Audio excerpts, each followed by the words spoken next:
Marion, I'm asking you straight out. Did you have anything to do with those people disappearing? I had something to do with my boy Jimmy disappearing.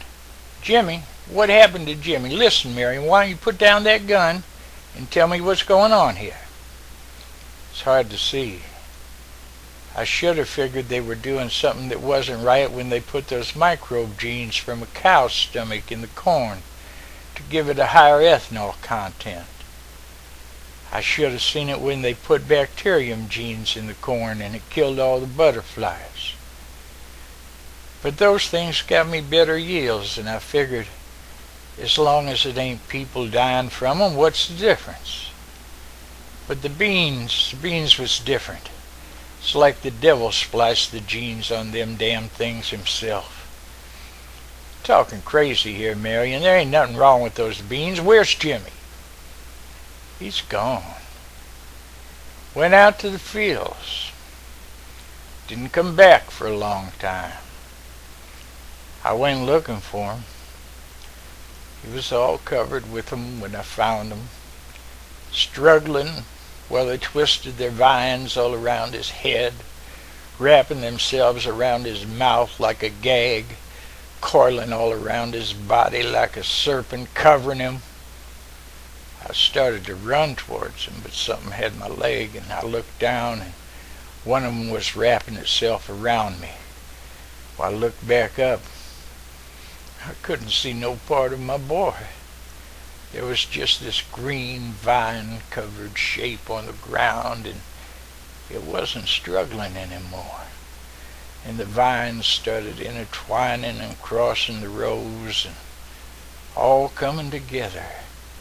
And they sucked the shape up, and it was like watching the body of a frog go through the belly of a snake, and he was gone. Wasn't nothing left but an odor in the air, like what you smell on the kill floor of a slaughterhouse. And that's all there was. There ain't no Jimmy no more.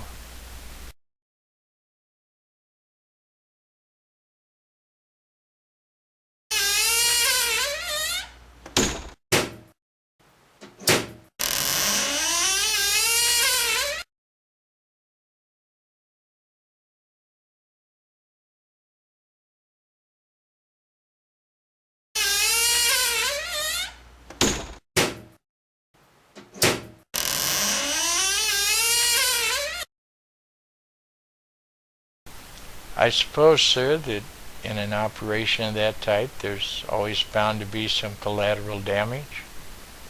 And who'd you hear that from? One of our people? I guarantee you none of your friends in the street are saying that. They'd love to see me dead and piss on my corpse. What makes you so damn different? Are your wife and children just collateral damage to you? The colonel stood only inches from Hasim's face now. He knew his breath smelled of garlic from his lunch, and he purposely exhaled heavily into Hasim's countenance. What I really want to know is, why did you make the doll? What prompted you to do that? Is that some kind of Iraqi voodoo? No, sir, it is not. It's a good likeness. Everybody says it looks just like me. Did you intend to stick pins into it? I made it for your son, sir. I saw his picture on your desk. I had it examined, you know. There weren't any pinholes. No anthrax, no poisons, nothing chemical. We x-rayed it. No bombs, no explosives, no sharp objects coated with poison. All we found was a heart, a little leaden heart. Do you think my heart's made out of lead, Hasim?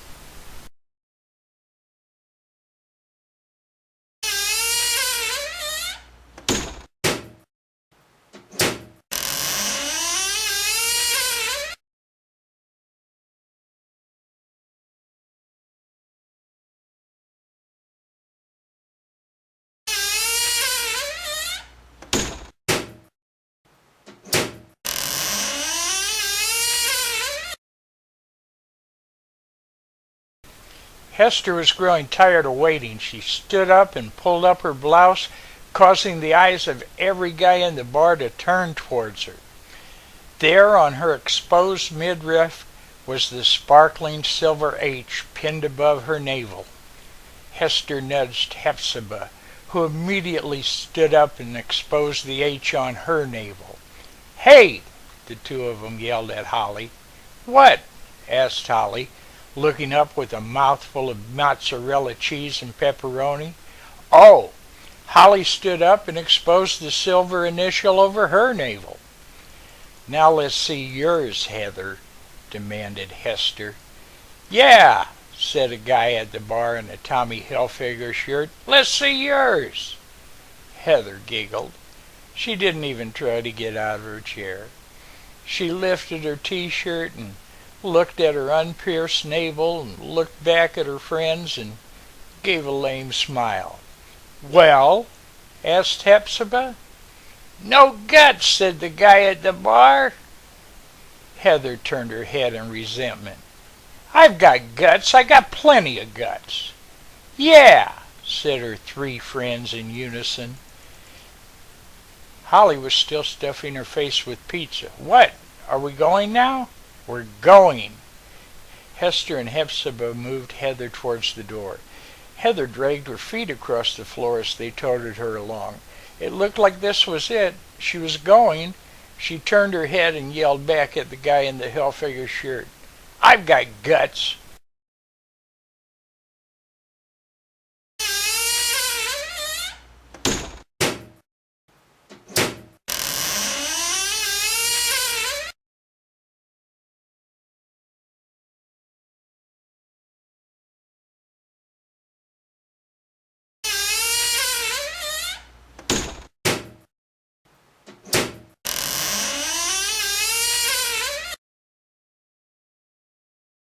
She went to the window and parted the purple curtains ever so slightly.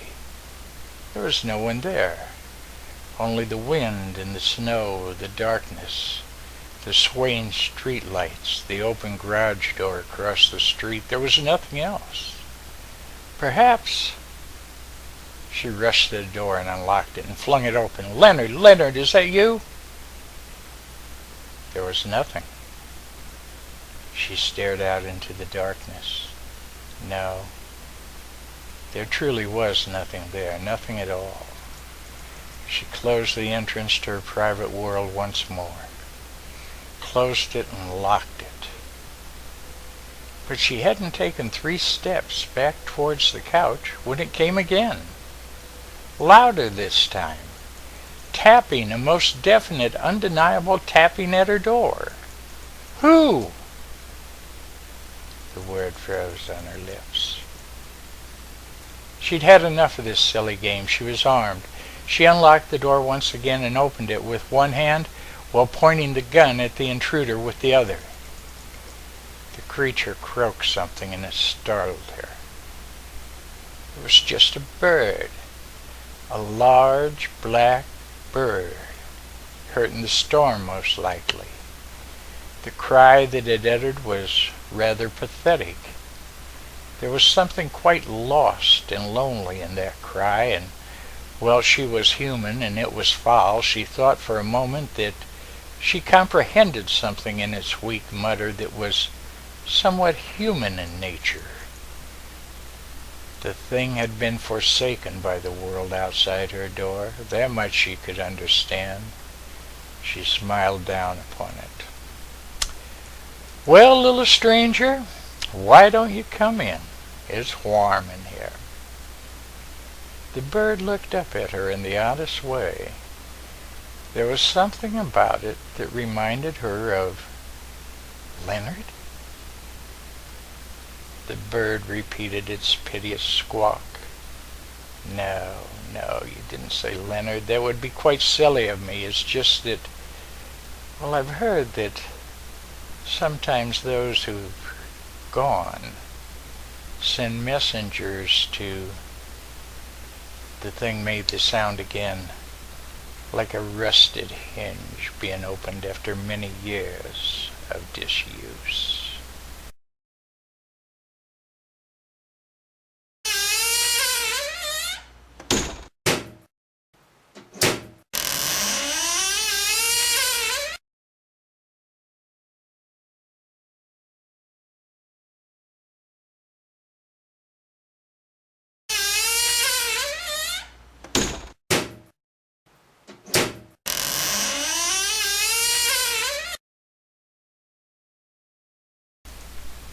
Sounds came from the side of the car.